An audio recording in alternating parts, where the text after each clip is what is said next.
Alright guys, I'm back.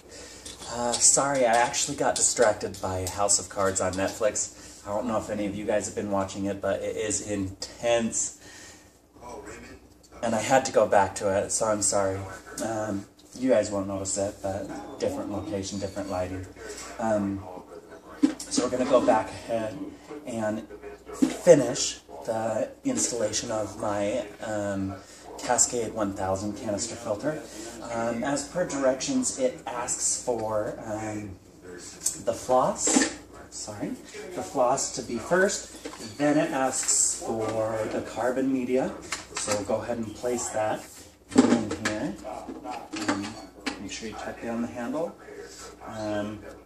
The next one I have is just the floss. Like I said in my previous video, this did not come with any bio balls or any of the ceramic tubes or whatever you want to call them.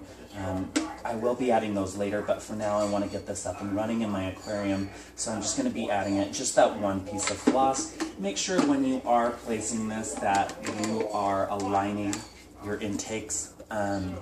Very important for the efficiency of the pump. The next one, it calls for the coarse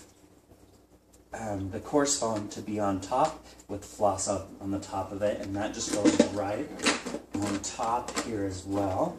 And then you're going to top it, make sure that the brackets,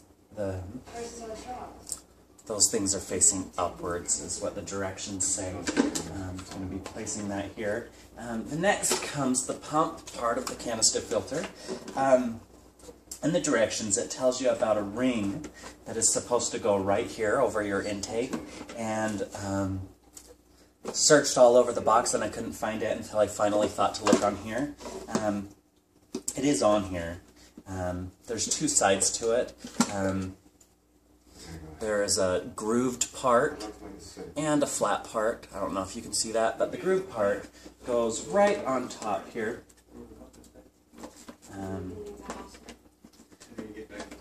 Just like that. And then when we're done with the inside of the filter, we're going to be adding the top.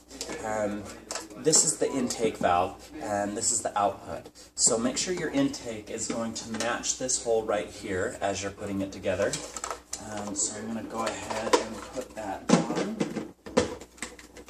Make sure it all lines up. Bring it a little bit closer to me. Now with these filters, a lot of them have O-rings or some sort of rubber gasket that gives you a good seal around the edge. So sometimes it is required that you do press firmly in order to get a good seal. If you're having to press too hard, I would reposition the top of your canister filter to make sure you're not doing any damage to that ring.